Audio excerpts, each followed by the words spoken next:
Hi, this could be our last time together, as Neil Sedaka once sang, because we've reached the end of the road. We've reached number one.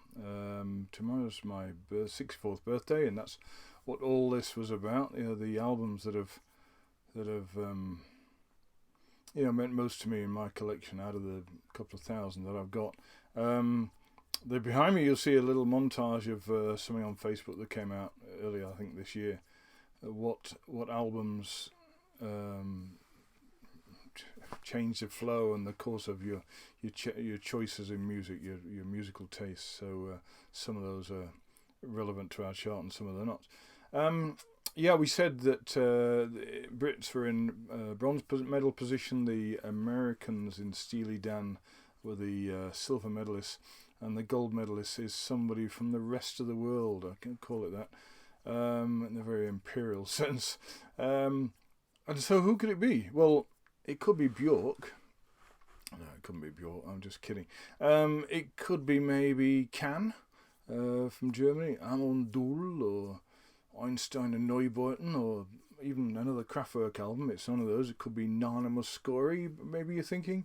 No, it's not. It could be Plastic Bertrand from his one solo hit in the late 70s. It's not him either. Where are we going to go then? What about Men at Work? All the way from Oz? No. Ooh, AC/DC. Could be AC/DC. Could be any of that. Back in Black. It could be. No, it's not. In Excess? No. Rush! It could be Rush. 2112 by Rush. That's got to be a fantastic contender. Close but no cigar. But right country. Canada. We've had Neil Young. What about Joni Mitchell? What about Joni Mitchell? Here we are, back to number one, gold medal position, Joni Mitchell. Now, if I tell you that Rolling Stone magazine, not regularly, they sort of every 10 years, every 20 years produce their 500 best albums of all time. And they've just revised it. So I think for the first time in 10, maybe even 20 years, I think the last 2003 it was last out, they've revised their top 500 albums. And in at number 3, as I put it, is my favourite album of all time. It's called Blue. It's by Joni Mitchell. It came out in 1970. I've had a love affair with this album for about 10, 15, no, more than that, 15, 20 years. As I say, I didn't really get into Joni Mitchell at the time. There's a few people like that. Dylan, James Taylor, Neil Young, Crosby, Stills, Nash and Young, for example. A lot of bands that sort of you don't get into. You're not quite ready when you're younger. But about 10, 15 years ago, big into Joni Mitchell. Now got every one of her albums, including the collections and the live stuff as well. Absolutely magical performance. Not very well at the moment, so it's a bit touch and go how she gets on. But her memory certainly lives on. It certainly does in my household anyway. And the reason, well, not the reason, but the why this is so special to me is that it's a very deep album. She reveals herself. She's only 27 when she wrote this, and a lot of people said she went too far in revealing her own story and her soul. I first put it on again on one of my many trips to the Middle East when I was working in Dubai a lot. And it got to the point where every time I went and every time I came back, I would know the duration of this album. With about 50 minutes to go, I would put on this on the headphones and then make me sort of feel at home. Yeah, and when everybody else had to take their headphones off, I'd still got mine on, listening to the final refrain from this album, Blue. So I don't know if you've heard it. I don't know if you've got it. Whether you've heard a couple of tracks from it. There's no obvious singles on it. Well, what I thought I'd do is, rather than just say it's fantastic, and which it is, but great guitar, great singing, great lyrics, and some of the ones that you give them a chance, you'll not be disappointed. Starts with a track called All I Want, which is typically Joni Mitchell, slightly jangly acoustic guitar. And it starts with the words, I'm going to have to read this. I am on a lonely road and I am travelling. And that's how I felt on the journeys, many journeys I made maybe 40 trips to and from Middle East in course of my job on my own to do a week's work or maybe 2 weeks' work again on my own. I don't want I don't want any sympathy for that. I chose to do it, but this really fitted the bill. Fantastic opener. Second one is My Old Man, which I don't have an old man, but got a partner, and it sort of sums up our sort of relationship in that we don't. As he says in the end, we don't need no piece of paper from the city hall keeping us tied and true.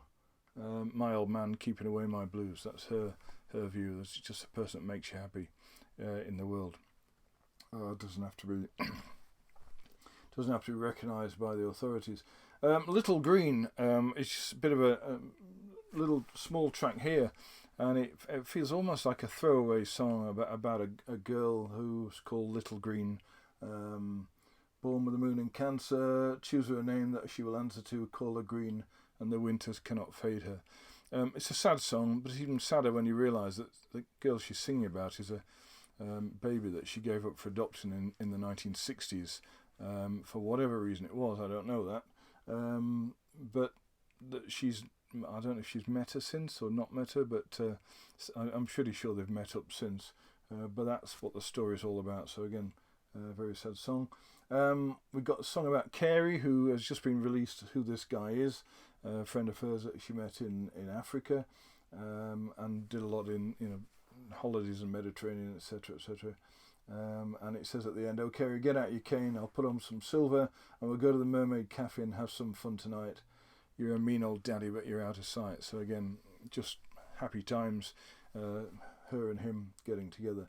Blue is another extremely sad song, some sort of minor key all the way through. Blue songs are like tattoos. I've been to sea before, crown and anchor me and let me sail away.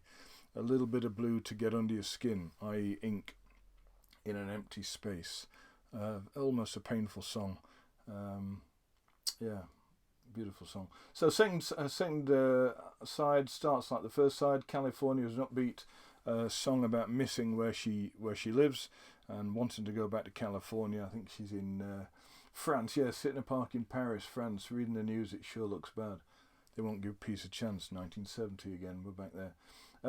This Flight Tonight. You may have heard that being, well, I'm going to say butchered by Nazareth, but actually I thought it was a great copy. And in fact, of course, I'd heard the Nazareth song way before I'd heard the Joni Mitchell rendition, but Joni Mitchell rendition has got a lot more feel to it. It's not a rocker when she does it. It's not quite sure if I've made the right move by getting on this flight tonight to come and see you. River, again, that's been covered by 2 or 3 people, and it sounds like it's going to be a Christmas song. It's simply a Christmas song because she says it's coming on Christmas. They're cutting down trees, putting up reindeer, singing songs of joy and peace. But it's actually about escapism, and she from Canada, and she, I guess, had frozen rivers around her a lot of the time, and what she wants to do is, I wish I was a river and I could skate away. So skate away from whatever is bugging her at the time. And comes the last 2 tracks, and I just used to wish I'd got this right in terms of time before the plane landed, or they strap in and take your headphones off, all that sort of thing, because these are my 2 standout tracks, and I said I was allowed 2 tracks off each of these fantastic albums at the end. First one is, I think, one of the saddest love songs ever, and lyrics are such that you can sing them and you can hear them and you can know them and still not quite know what they mean. This to me is a really deep love song, and it says, it's talking about, the refrain is, I could drink a case of you and still be on my feet. So I assume that drinking a case of you is drinking 12 bottles like wine. You're in my blood like holy wine, you taste so bitter but again so sweet. I could drink a case of you, darling, and still be on my feet. So very deep lyrics. You're never quite sure where you stand, whether she likes the guy or dislikes the guy, or is calling him weak or whatever. But that's probably my standout track. Just edges this last one, and it's called The Last Time I Saw Richard.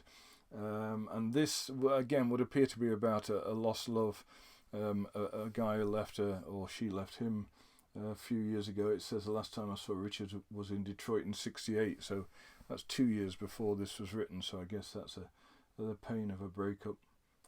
Yeah, so fantastic album. Not much to the sleeve or anything, but great playing, great singing, great accompaniment from the other artists on the album.